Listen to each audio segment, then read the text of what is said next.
Calgary Flames fans, it's time for Flames Unfiltered.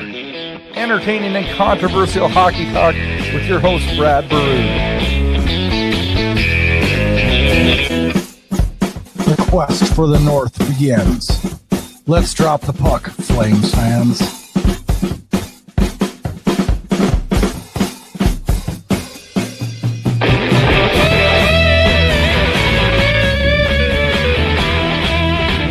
Good evening and welcome to Flames Unfiltered, episode 84. I am the host of the show, Brad Burud, recording this on the eve of the NHL season. And it seems like it's been forever, doesn't it?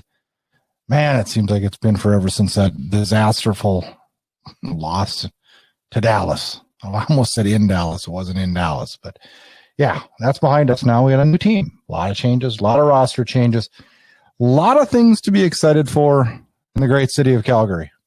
Excitement level, I'm going to be honest with you. During this camp, it's been, I don't want to, muted maybe would be the word. And I think a little bit of that has to do with just the media not being able to be as close.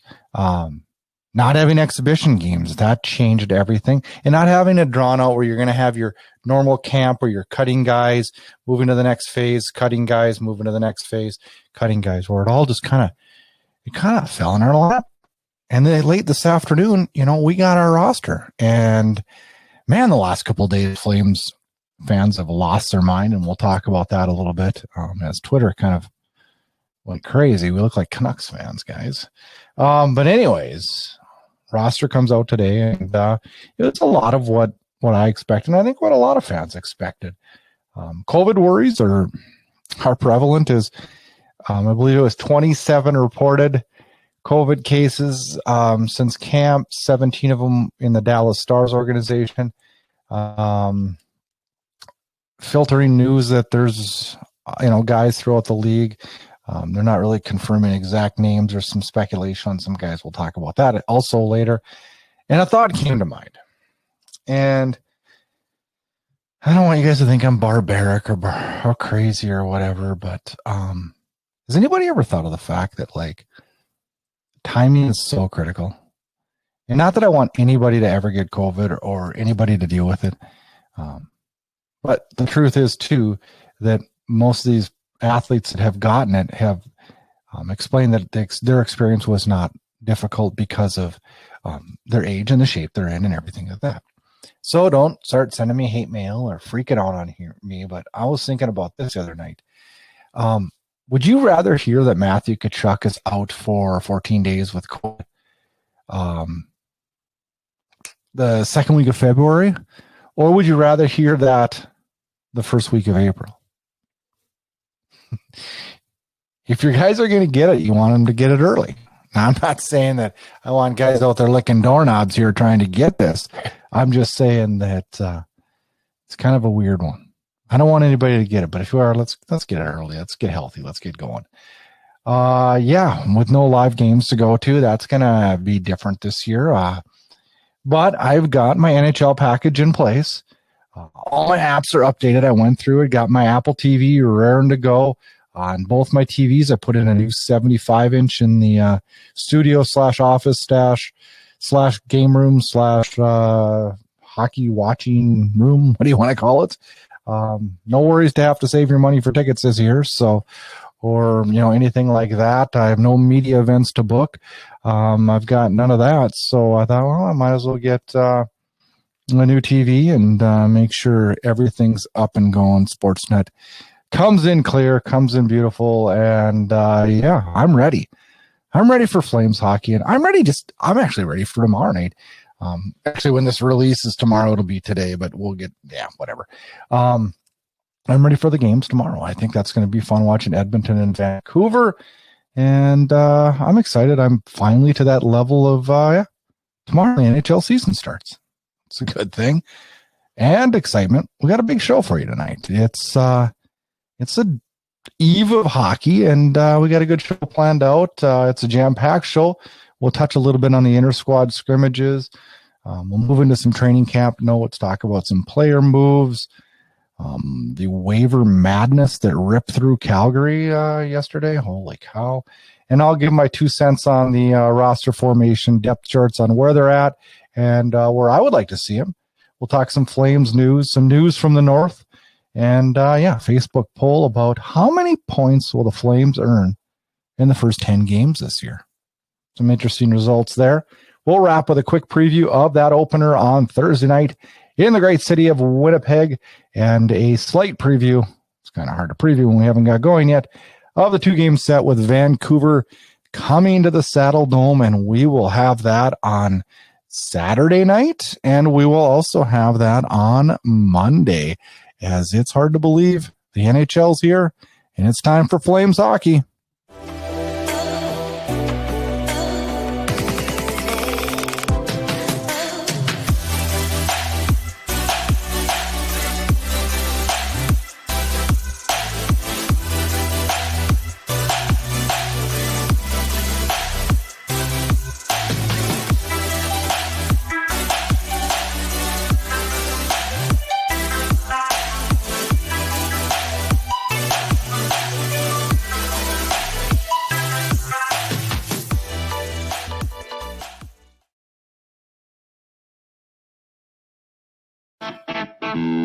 It's time to talk Flames hockey.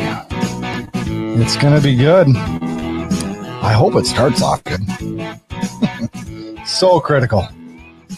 With no preseason games, usually at this point of the show, we're recapping a game, and we have nothing to recap. So we'll talk a little bit about those inter-squad scrimmages. And, you know, man, I take inter-squad scrimmages with a grain of salt. I really do. They're fun. I mean, it was fun. It was nice to get to watch the one on Monday night.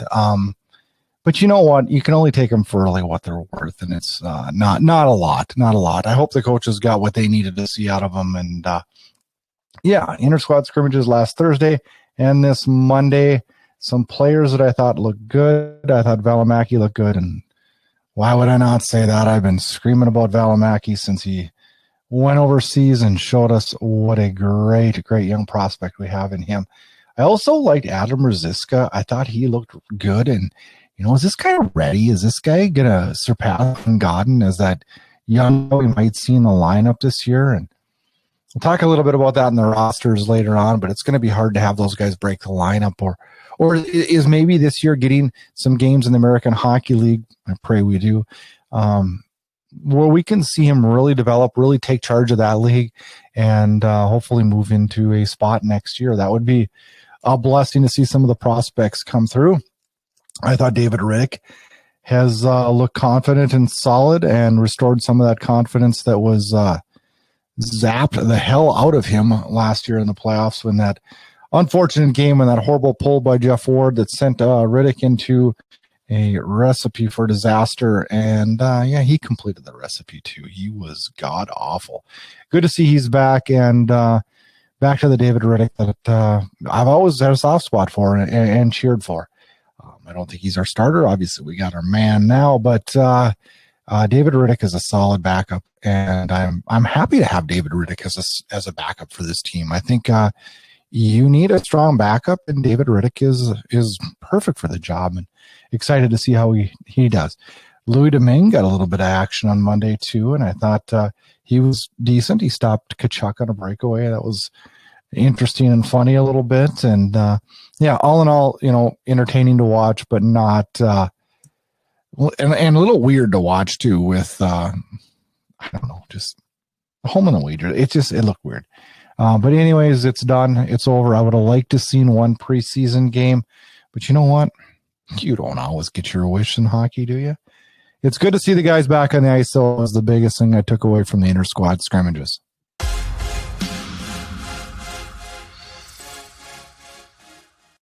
All right, Flames fans, let's roll into our first topic of the night, and that's some training camp notes. And there is a lot of them. Let's talk a little bit about who's officially been assigned to Stockton as Justin Kirkland, Garrett Sparks, Colton Poolman, Eto Tulio, Luke Phillip, all head down to Stockton. We're going to see a giant list of a bunch more guys heading that way also. And then they'll have to figure out where guys like Connor's already go back to the WHL. I hope with that season still somewhat in limbo. It's been announced that they're coming back, but still in a little bit of a limbo on when it actually will be starting. Yeah, I hope we can find places for these prospects to play because it's going to be so important. And I've always been a proponent that I didn't want to see a bunch of them buried in the taxi squads. I didn't think that was the right place for them. We need to develop them, but yeah, we'll see where that goes. Now, yesterday was Monday, and the NHL saw, I believe it was 90 plus names fall onto the waiver wire. We've never seen that before to that extent, to my knowledge, with that many. And it just shows that like things are different this year, man. They're just way different. It's not a normal year. It's not going to be a normal year. And Flames fans went batshit crazy when the names Derek Ryan, Zach Rinaldo, and Oliver Shillington came up on that list. Now, many weren't surprised with Zach Rinaldo. I wasn't at all. I was slightly surprised with Shillington. I was slightly in awe with Derek Ryan until I figured out and listened to why it happened. And how that there was only 3 teams that cap-wise could sign him. And I don't know if they want to spend $3+ million on Derek Ryan. That's not a slight on Derek Ryan. I think Derek Ryan is going to be a critical part of this team, and I don't doubt we don't see him in the lineup Thursday night. But the hockey world went crazy. Now, Sunday, we saw Buddy Robinson, Justin Kirkland, Byron Frazee, Alec Petrovic, and Louis Domingue on waivers. I was a little worried about Louis Domingue in the fact that I knew New Jersey needed somebody, and I thought maybe they would snag him up at that price tag. He is a safety net that I am so glad that we have. He cleared, all 5 of those guys cleared. We found that out on Monday morning, along with the news of, holy crap, are we going to lose Derek Ryan and Oliver Shillington? Now, let's think about this, guys. And this is what drove me crazy, because I read tweets all offseason about, man, we have to dump Derek Ryan's cap. We have to dump his cap. We need that cap space for a player. We need to really move Derek Ryan. We need to have someone take him into trade so we can clear that cap space up. Saw it all over Twitter. I saw it on Facebook too. And then Derek Ryan goes on waivers, and someone could claim him. And the same Flames Twitter is, what are they doing? Why could Derek Ryan be on waivers? What? This doesn't make any sense. What if somebody claims him? What are we going to do? We need Derek Ryan to be successful. Are you shitting me? We're going to be that franchise that's going to go back and forth and talk double standards? Come on, guys. We're better than that. No one was going to claim Derek Ryan because only 3 teams could afford to, first of all. And this was genius by True Living. And if you think about it and listen to his press conference on Tuesday afternoon, he explained why. This is all about cap savings. And this is all about how important this is. If he runs the cap correctly this year, you know that it could be upwards of $8 million in free cap space by sending a guy like Derek Ryan to the taxi squad. Now, Derek Ryan will still get his NHL salary because he's only got an NHL contract. He doesn't have an AHL contract. They can save money by shuffling Valimaki, Dubé, Ryan, especially guys like Ryan, where he's on an NHL contract, so it's not going to affect his pay like it would the other ones. This taxi squad is not just going to be used this year as a safety net, but it's going to be used, and a way to manipulate the cap this year is instead of having 23 on your roster, you can have a 20 and then just pull guys up every night as needed, a guy to fill that spot, to fill a hole, and you can keep your cap down, and that money below the cap keep continuing to add up, and you can use that later in the year. This is cap finagling. I don't know what other word you want to use for it. I heard the word gymnastics earlier today. I heard the True Living use the word circus soleil. I can't say that quickly and then good enough, so I just call it cap management. And thank God we have a good crew of cap management guys that can figure all this out, because it's complicated. I struggle with it every day trying to figure out how it was going to go.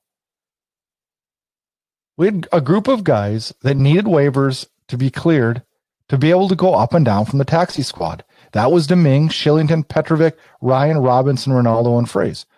All of them cleared. Now, we had guys that don't need waivers. There's a whole list of them, like Godden would fall into that. Dylan Dubé will fall into that. Valimaki, Mackey. See any other guys here that are relevant that would do that. Those are the guys that we could send back and forth between the taxi squad. Now, waivers are a crazy thing. If your team claims a player off waivers, you need to have that cap space available at the time. So that being said, with only 3 teams available yesterday, as that's what was reported, I felt safe with Derek Ryan. Yeah, I freaked out a little bit. But I mean, what if we lost him? Yeah, it wouldn't be great, but then we'd have cap space freed up too. I don't know. I think it worked out in the best possible way. A couple other things about waivers. You can't waive somebody and to make room for someone that you just claimed. So like that protected us even more, because some team couldn't just be like, well, let's just waive him and claim Derek Ryan. It's that much, there's that many stipulations on it. A couple guys, like I actually, when I saw the name Corey Perry come up, I was like, man, I hate Corey Perry. Could you imagine Kachuk and Corey Perry on the same team? We all saw last year that Corey Perry can be effective. But there again, you had to have the cap space available. And we actually did on that one. But he cleared.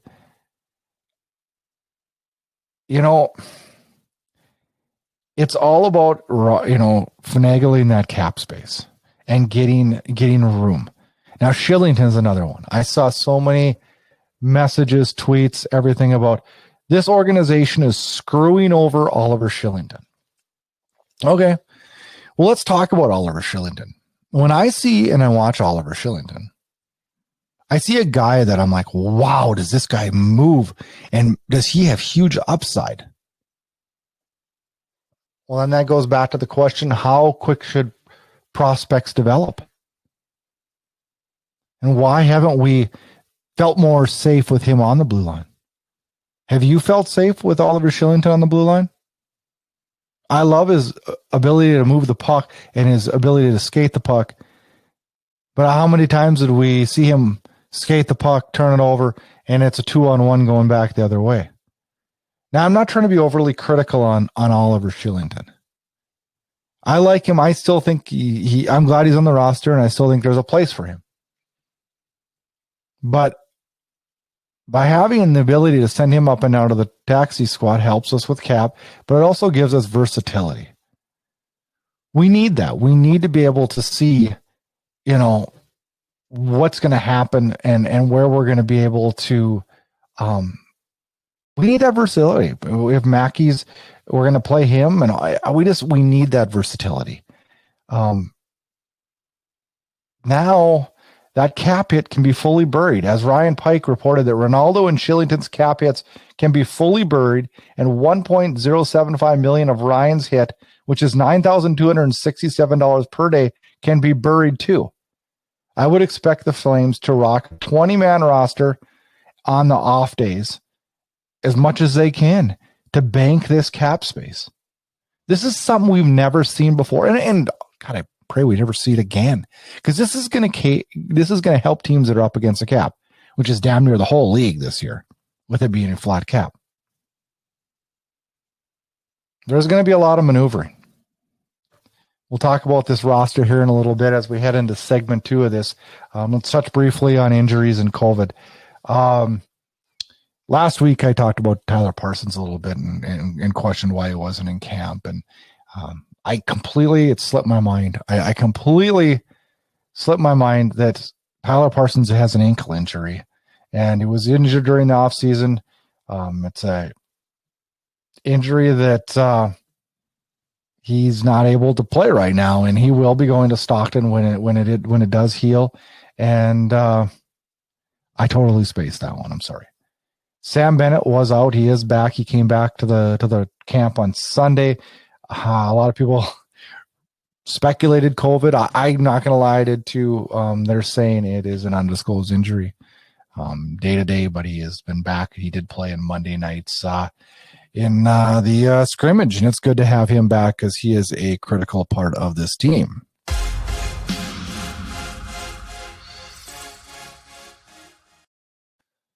Okay, then roster was announced at, I believe, 3 o'clock Mountain Time on Tuesday.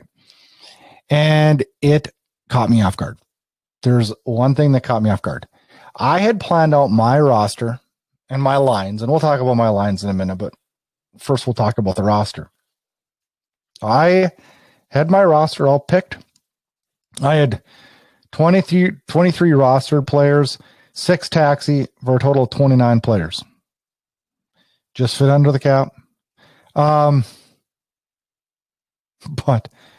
then I didn't fully understand, or I guess didn't study hard enough to fully understand the cap rules and what you could do and how you can manipulate it to pack cap space aside for a rainy day like trade deadline day.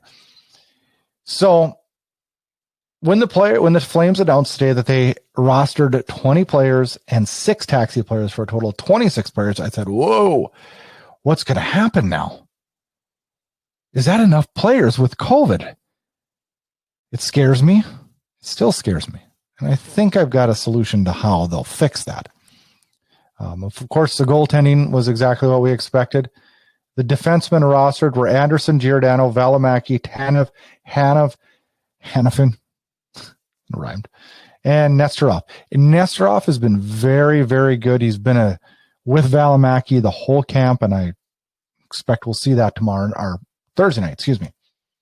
The forwards rostered were Backlund, Gaudreau, Lucic, Kachuk, Nordstrom, Monahan, Levo, Lindholm, Dubé, Simone, Mangiapane, and Bennett. No huge surprises there, other than, we didn't see Derek Ryan on there, and that is called cap manipulation.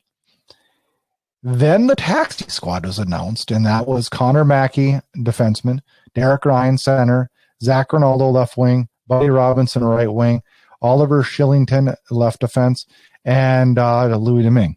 Now, we knew Domingue would be there. We knew Robinson, Ronaldo. I felt like they would have kept another defenseman up in the rostered spot. They didn't, but why would you when you can save cap? So it makes sense now that I'm informed better and understand this system better. But I do feel like they may need to have one more on their roster. And my first question was, well, what about the PTOs with Brett Ritchie and our old buddy Stone? Now Brett Ritchie, I don't know. I don't see him signing. I think that big body would be good. I don't see that happening. As far as Michael Stone, this guy came here in a trade. We went on a 9-game winning streak when he came from Arizona. The next year he was bought out. Was it a full year? And then that year we bought out. Well, anyways, he gets bought out. Weeks later, signed again, league minimum, or a little over league minimum, and plays last year, spent a lot of time in the press box last year. But the fact of the matter is, this guy's got a hard shot. He's solid on the back end. He's not a liability in my mind, even though some people think he is. But really, when you look at it, I'd be hard pressed for them to give me the facts that he's been god awful. Now, last year he did have some. Yes, I know. I'll send me a tweet. He did have some stages where he wasn't as good statistically. Let's put it that way. But this guy's a veteran presence that can be in the press box. We're not stunting his development and can step into an NHL game and be fine. He proved to us last year that he can do that. I really hope the Flames sign him. Now, PTOs did run out. They ran out today, and so he's not a rostered player, and either is Richie. So they cannot partake in any team functions, not under contract. I know there was some talk originally that they could participate in practices and stuff like that because their PTO hasn't ended. But no, it has technically ended once the regular season starts. So then he needs to be contracted. I don't know where we go with Stone. I think there's the best chance that Stone gets signed. I actually hope it does. I know a lot of people don't like Stone, but I've always been impressed with what he's done for this team. I don't think Stone's ever really been a problem. Let's put it that way. And can you have enough defense for a COVID season and hopefully a long playoff run? Can you have enough defensemen? I don't think so. So now with the game starting just 48 hours away, a little under 48 hours away, as I record this, everybody's like, well, what are the lines going to be? And so let's speculate a little bit, because we're going to be done speculating pretty soon here, because now we're going to be talking for real, because we'll have real hockey to talk about. That's going to be way more fun. Let's look at the forwards quick. The way they were set at the last practice as a team had the day off today: Gaudreau, Monahan, Simone as a line. Lindholm is centering Tkachuk and Dubé, which is probably going to be tagged the first line. Backlund centering Mangiapane and Levo. Bennett centering Nordstrom and Lucic. When you look at this, Monahan and Gaudreau have had a click in the past. Backlund, Mangiapane have. Bennett, Lucic have. That's a pretty deep group. It's pretty deep. I still think Ryan will fit in there at center. And if it was my opening night roster, here's what I would do. I would have Lindholm centering Dubé and Tkachuk, which is what is projected. I would have Monahan centering Gaudreau and Sam Bennett. Now everybody's like, whoa, wait a second. Now you just said in your last 3 podcasts you'd like to see Bennett at center. I would like to see Bennett at center. I think he's earned it. I don't want to see him at 4th line center. He's got to be in the top 3 lines to be an effective center. And I don't want Lucic in our top 3 lines. So if that all makes sense. Plus, I look at this. What does Gaudreau and Monahan need? They need somebody fast. They need somebody mean. They need somebody physical. And a guy that can score. Now, a lot of you are like, well, wait a minute, Sam Bennett doesn't score a lot. Well, has Sam Bennett been put in the situation to score a lot? I don't know. In the playoffs he is, and he produces. Funny how that works. I like that line. You give him a bunch of offensive chances. Bennett can take draws too. He can help Gaudreau. He'll push that line. I don't know. I like that line. Then I would have Backlund with Levo and Mangiapane, which is also projected. And I would have Ryan centering Nordstrom and Lucic, with Simone filling in for Lucic every other game at least. I think you lighten the load on Lucic this year, and he will be effective down the stretch. You run him all year in a shortened season, in a compact season, and we're going to have issues down the stretch. That's my thoughts on the lines. Defensive pairings. Projected that Giordano will be with Anderson, Hanifin with Tanev, Valimaki with Nesterov. I would have the exact same. I like that. I like those pairings. The only thing I would say is be careful how much you use Gio. Don't over put him into situations that he's against the first line every single night. That's why you have Tanev. And from what I've heard, that Valimaki and Nesterov are going to have no problems no problems being productive and being solid defensively. And that's amazing news, because that's exactly what we need, is 3-tier deep depth on D. You know, we had how many years where we looked at our defense and we're like, great on paper, great, going to be the best defense in the Western Conference. And then we weren't. Well, now a lot of teams are looking at our defense now and going, well, we don't know about him, we don't know about him, we don't know about him. Do you guys think that maybe that's a good thing? There might be some good to that. The taxi squad. Well, the taxi squad is as follows: Connor Mackey, Derek Ryan, Zach Arnaldo, Buddy Robinson, Oliver Shillington, Louis Domingue. I thought maybe we would see a Glenn Godden there. That would be the, and Stone, of course. I talked about that, but I don't know. I don't know that. I don't know that this organization still isn't looking at a guy like Glenn Godden or Rosiska and saying they are going to be so much better served playing than they are sitting on the taxi squad. And I can't argue that. But the only thing is, if those leagues don't start up and don't get going, you know, are moves going to be made there and changes going to be made in that taxi squad? It would probably make sense to do that. Now you can speculate about lines and what you would do and all this, and we all think we know the right answers. But the truth is, Coach Ward isn't going to put our lines down. Now, after Thursday night's game and after Saturday night's game, I'll probably have a whole list of changes that I would make.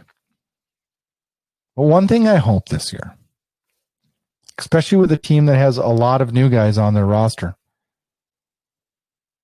you have to let players gel. I pray that Jeff Ward doesn't pull the same stunt he did last year that got me hot under the collar, where he'd give a line a period to gel and then wonder why they didn't click. How do you know? Some of those guys get like 5 minutes a period. And you're dictating a line on 5 minutes, 6 minutes, 8 minutes? Come on. Let's let these guys play for a 4 or 5 game stretch. Build some continuity. Build some camaraderie with their lines. Have a little faith in this team. This is a good hockey team. I have high hopes for this year. I'm excited as can be. I think I like this team. Have some patience with the lines. Let them gel, let them work together, and let them produce. Inside Edge Hockey News. Dropping the gloves and stirring the pot. All right, Flames fans, let's talk about some just basic Flames news. This is a segment of the show where we'll just odds and ends stuff that are happening, man. First thing we'll talk about, it was announced that the helmet logo sponsor for the Flames is Scotia. It looks okay. It does. I was ready to freak out about this. I don't like advertising on uniforms. I don't think it's a good thing. I think it's a slippery slope. But I also understand why this year the league has had to do it. And I do also believe that it's going to get to jerseys. I don't doubt that it doesn't make it to jerseys next year. I just pray that when it does, that it is as classy as I think the helmets look, because I was pleasantly surprised with that. Former Flame Jay Bouwmeester announces his retirement at the age of 37, 17 NHL seasons. A wonderful, wonderful skater, smooth skater, and a rock on the back end. Played 3.5 seasons in Calgary. Was looked up to on every team he played for. Was thought of as a super down-to-earth, great guy. Jay Bouwmeester scared the hockey world last year, and we worry about his health to this day. We wish him the best in his retirement. he deserves a great retirement because he had a great career. And, got to hoist that Stanley Cup too. So, Flames award winners. 2 awards were announced actually today. The Rolf and Sonia Scurfield Humanitarian Award went to Sam Bennett. This award is presented annually to a Flames player who best exemplifies perseverance, determination, and leadership on the ice, combined with dedication to the community service off of the ice. Congratulations to Sam Bennett. This guy, I hope he has a great year. Oh man, do I wish this guy. He's the third Flame that I'm most excited to watch this year. Second award, the J.R. Bud McCraig Award, goes to Milan Lucic and Deidre Campana. Hope I said that correct.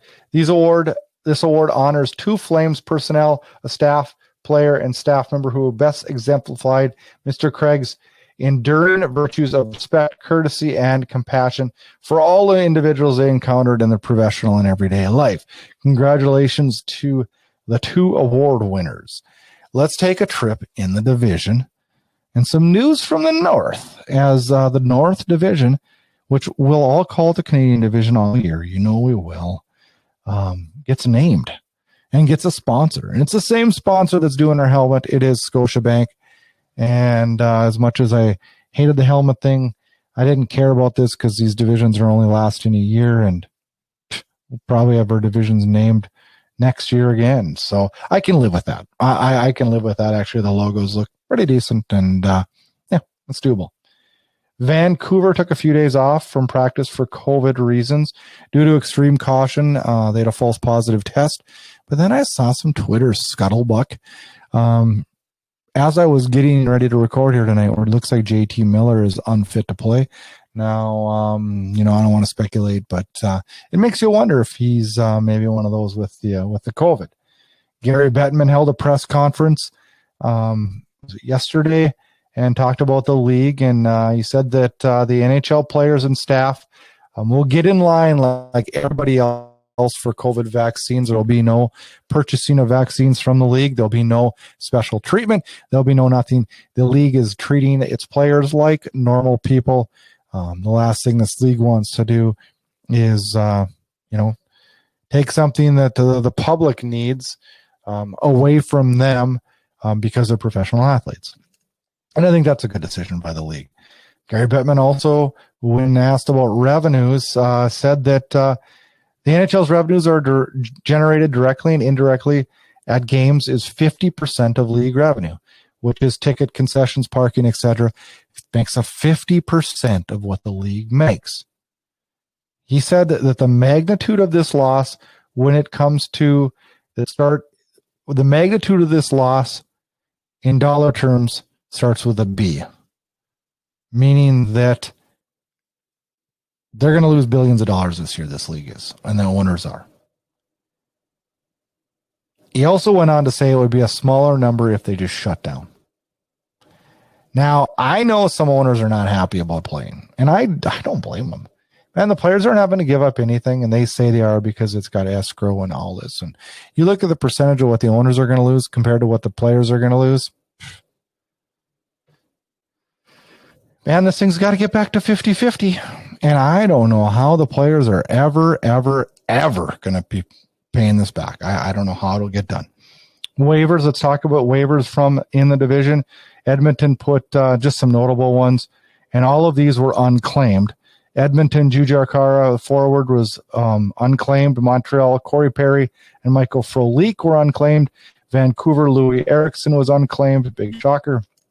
And Winnipeg, this one surprised me a little bit. Matthew Perreault was unclaimed, and I think they're doing the same with him as the Flames are with Derek Ryan. Claimed, there was a couple of guys claimed out of the North Division. As we talk about a division that I'm still not used to, and it'll take a couple weeks. We'll get into the swing of things. New Jersey claimed goalie Eric Comrie from Winnipeg. That's a good pickup for them. Eric Comrie is a good young prospect, and one that will be great, hopefully, for the New Jersey Devils. Nashville picked up Lucas Spiza from Winnipeg, defenseman. San Jose picked up forward Rudolph's Bulkers from Ottawa and Carolina picked up Anton Forsberg from Edmonton. That one surprised me a little bit. But it also makes sense, so too, because Carolina, well, now they'll have to carry 3 goalies, so that'll be interesting. But he'll be their safety net on the practice squad. Well, no, I don't know how they'll be able to do that, if they'll be able to, if he's waiver eligible, if he can go up and down. But that'll be interesting to see how that all plays out. Time for the listener poll question. We went to Facebook this week like we do quite frequently, talk to our buddies at Calgary Flames fans and Flames Hub. And of course, yep, we got a good poll, lots of responses. And this week's question was, a good start is critical this year. How many points will the Flames have to have, or let me read that again. How many points will the Flames have after 10 games? Now points, not wins, points. There was 5 categories: 0 to 4 points, 5 to 8, 9 to 12, 13 to 16, and 17 to 20. 54% of the people polled said 13 to 16, which is pretty high. 30% had 9 to 12 points. That's where I fell in. Not that I told you 100 times on this show that I have high hopes for this team this year, and I think they will be good. I actually projected them to finish second in the North. But the Calgary is known to have slow starts, and with a lot of new players, I just think it'll take a little bit of time. But we'll be okay. I think we'll be in that 9 to 12 points after 10 games. 13% think we'll be at 17 to 20. Boy, would that be wonderful. Oh, man, that'd be great. 2% said 0 to 4. I don't think that's going to happen. And 1% said 5 to 8. It'll be interesting. It'll be fun. And again, thanks to my friends at Flames Hub and Calgary Flames fans. If you're a Flames fan and you're on Facebook and you're not part of these groups, you're missing out. Great groups. Guys and gals talk Flames hockey every single day.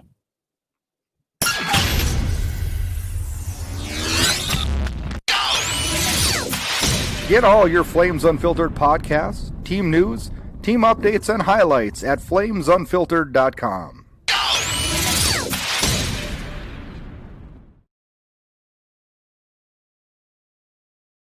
This week's games. Can you believe we're actually in the game preview part, and we actually have something to talk about. It all starts Thursday nights as the Calgary Flames head to Winnipeg. They will fly out Wednesday and prepare. They'll practice Wednesday morning, I believe, and fly out in the afternoon. And the Flames will take on the Winnipeg Jets at 6 p.m. Mountain Time from the MTS Center.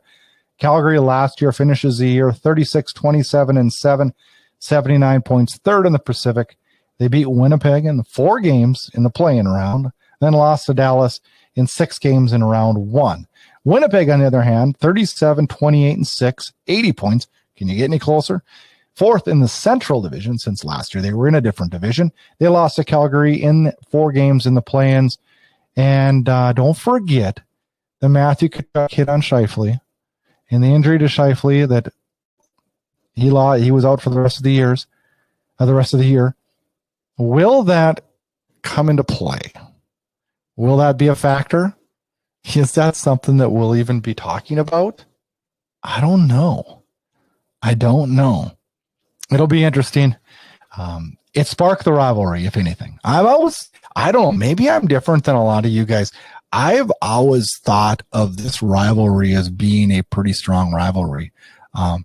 They're always good games. Remember last year, the one game we played them in the regular season was up in outside in Regina. Great hockey game. I've always felt like there's a good rivalry with Winnipeg, and it's a good team to start the year off. I think Winnipeg is going to be really, really good this year. And this is going to be a tough task. Facing Connor Hellebuck on night 1. Yeah, it's going to be a tough task. Then Saturday night, the hated Vancouver Canucks come to town to take on the Calgary Flames, 8 p.m. Mountain Time at the Saddle Dome. Hockey night in Canada's second game of the doubleheader. It is also Flames Unfiltered HOTMIC game of the week, so check us out on the HOTMIC app and watch the game with us. Talk hockey with us as the game goes on. We'll talk a little bit more about that show later on. First meeting for the Flames since, we got all the Canucks players last year, as Markstrom, Tanev, and Levo all played for the Canucks last year. It'll be really interesting to see how that transfers over. And I don't know. You think Markstrom gets that start? I don't know. Probably, but maybe Riddick does. I don't know. I would say you'd have to go with your money man right up front, wouldn't you? Yeah. Monday, Vancouver is still here for game 2 of the 2 games set. That one goes at 7 p.m. Mountain Time from the Saddle Dome. Then the Flames have 5 days off. Yeah. 5 days off before hosting Toronto. That is crazy, isn't it? Doesn't seem possible that you can have a 5-day break right after. Wow.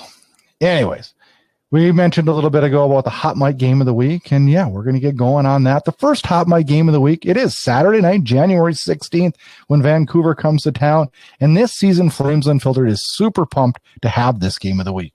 It'll be one night a week you can join me watching a Calgary Flames game in a watch party. It's easy to do. We'll talk Flames, we'll complain, we'll bitch, we'll cheer. We'll talk about Lions, who's moving, who's shaking, who's producing, who's making us mad. We'll have a lot of good times. We'll have some prizes to give away. It'll be great fan interaction on a weekly basis on the Calgary Flames Unfiltered game of the week. Now, how do you do it? Well, first thing you do is you grab your phone or your iPad and you download the HOTMIC app, HOTMIC. Set up an account. It's free. It's easy to do. It takes just minutes. Search Flames. You'll see a Flames Unfiltered icon. Yep, the podcast logo. You see it right there. You'll see that. Click on that. Join the Flames Unfiltered group. Then check the viewing schedule. You'll see that we're loaded and ready to go for Saturday night's game. When it comes to Saturday night, you click on that button. It'll pull up the screen and you join the group. Now you can chat while you do it, and you can do all kinds of fun things. We'll give some prizes away. And you know what? You're in. It's easy. It's easy to sign up. It's easy to get going. You can start with the watch party, sit back with your cold beverage, your food, message, tweet me on Twitter. Let everybody know you're watching with us. And you know what? Hopefully you win some prizes and have a good time doing it. It's going to be a lot of fun, and I'm excited to see how that goes, and excited to get going with that this year. As the HOTMIC game of the week will be on Saturday night when the Vancouver Canucks come to town. It will be a good one. It'll be a great game because we hate the Canucks, don't we? Yeah, the Canucks are not fun to watch, are not fun to play against. So we made it through another show, and we're ready for a Flames season. Thank you to all the listeners. We truly appreciate all of you guys. We roll into season 2 here now, and it's so nice to have hockey to talk about, live hockey. Make sure you get out, follow us on social media at Flames Unfiltered. We're on all of them. Subscribe to us on YouTube, and you'll find that under Inside Edge Hockey News. And then rate and review us on Apple Podcasts. That's how we move up the ladder on Apple Podcasts. We appreciate all the good reviews and the good rates. We appreciate it. And subscribe. It'll let you know every time this show comes on. We always record on Wednesday nights for a Thursday drop. And it's going to be a good time. Next week, we'll put a wrap on all 3 games that we see. We'll talk about that opener in Winnipeg. Talk about the home set with Vancouver. It's going to be great to be talking about live hockey. It'll be amazing. We'll also preview that Toronto series. We're hoping to have a guest on to the show. We're working on that currently. And it's nice to have hockey back.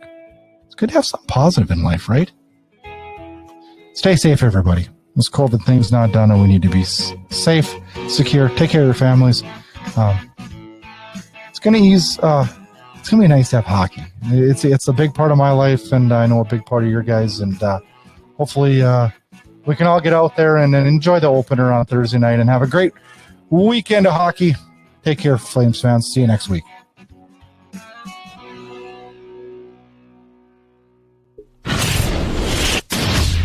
Get connected. Flames Unfiltered can be found on Twitter at Flame Unfiltered. And also make sure you check out our Facebook page at Flames Unfiltered. Check out host Brad Burud on Twitter at Brad Burud. And if you like what you hear, rate and review us on Apple Podcasts. You can find Flames Unfiltered on all the major podcast players.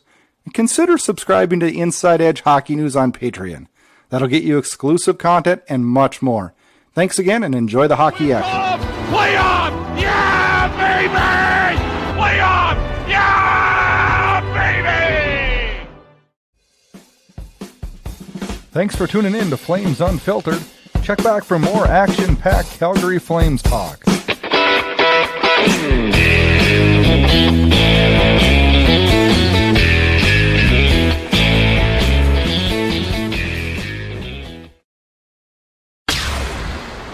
This has been a production of Inside Edge Hockey News Radio, copyrighted and distributed by the Inside Edge Hockey Media Group.